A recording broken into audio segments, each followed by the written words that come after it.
Hello, everyone. It is me, Martinez-Bateman. I am the CEO of New Coyote Consulting. We are an equity and communications consulting firm here in the Pacific Northwest. And as you can see, I am in my house. I am going to work today. It's actually pretty early in the morning, but I wanted to talk about this book, Complex PTSD. I finished reading it a couple of weeks ago, and there are just some lists at the back. I've been having a hard time. Anyway, there's some lists at the back that are really just helping me think about work and working right now. And the lists are supposed to be for your own personal life and your own personal mental health journey.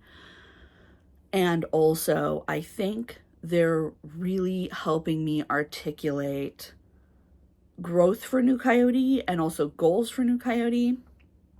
We're doing pretty good. New Coyote is the most successful business I've ever had.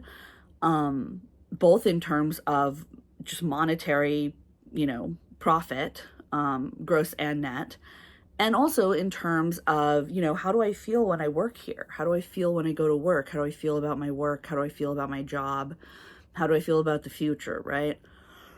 New Coyote is a business that, and I keep, this is why I get tripped up when I try to talk about it, because I want to say things like New Coyote doesn't take from me, but it does, except that it takes an appropriate amount and then it gives me back an appropriate return on investment for my time, my energy, my knowledge, and my labor. And that feels like such a simple thing, and yet so many of us have these jobs that are not doing that, that are exploiting them. And I think when I say worker exploitation, a lot of people think of coal mines or, sweatshops. And obviously those are on the list, although that's more than just exploitation. But any job that takes more from you than it gives to you is exploitation. And any place where you, as the leader, as the decision maker of that organization, take more from your workers than you give to them in compensation, that is exploitation. And we're just so used to exploitation being the bog standard around here that we act like these things, that having a job where I can maintain my health, or where any chronically ill or disabled person could maintain their health, is just an impossible pipe dream.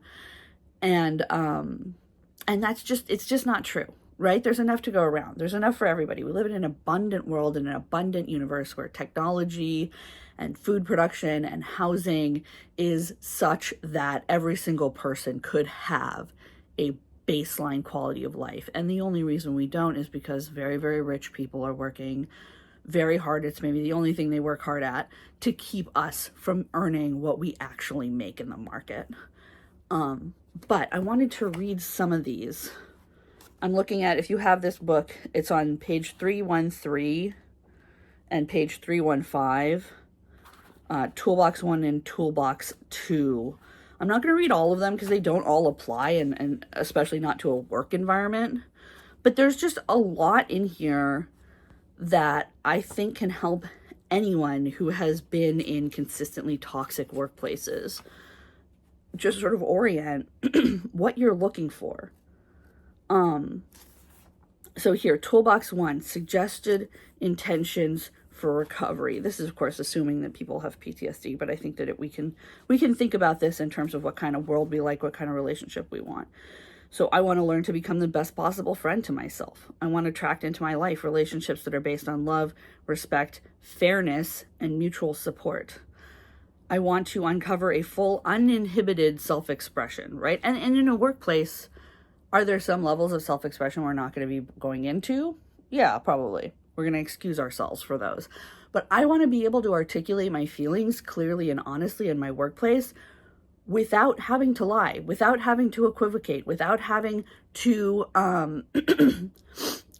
sidestep the issues to keep people who have harmed other people safe from critique, right? I want to cultivate a balance of vitality and peace. There are times when I really do want to feel, like that sort of boss bitch motherfucker that's out there, kicking ass and taking names. That's not every day. If that's how I feel every day at my work, I'm going to burn out. like, I want increasing freedom from toxic shame.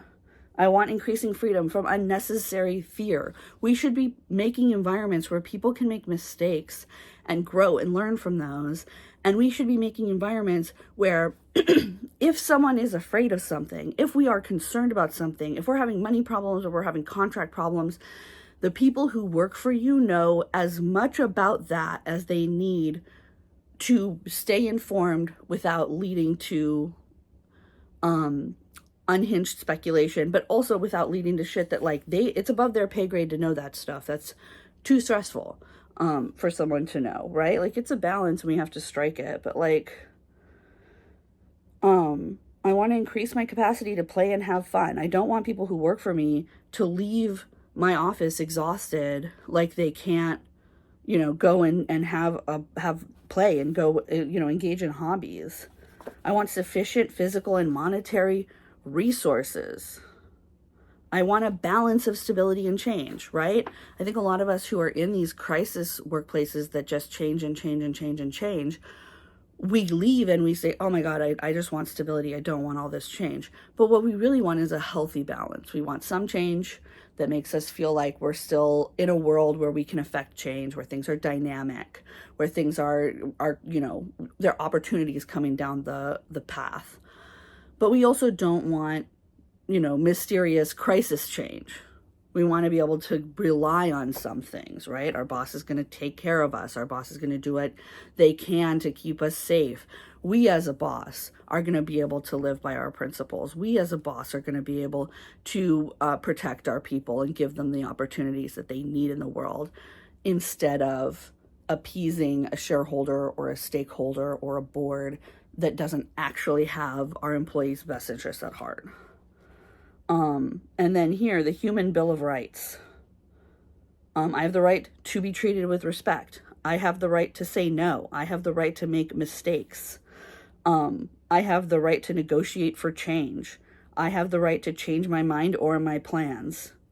I have the right to change my circumstances or my course of actions. I have the right to have my own feelings, beliefs, opinions, and preferences. I have the right to protest sarcasm, destructive criticism, or unfair treatment.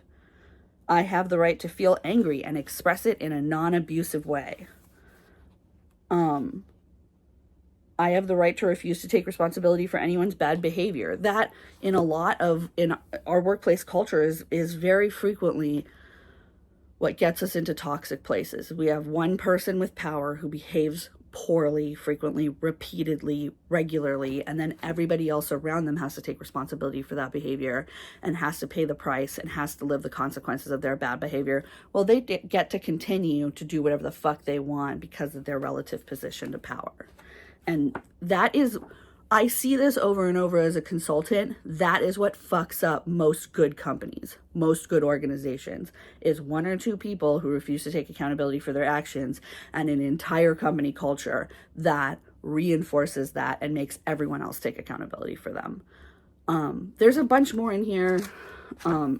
Tell me if you liked this. Like, I feel like a lot of times I talk specifically to my experience, and also recently I've been having a hard time articulating my experience, because what I am articulating now is future planning and growth planning.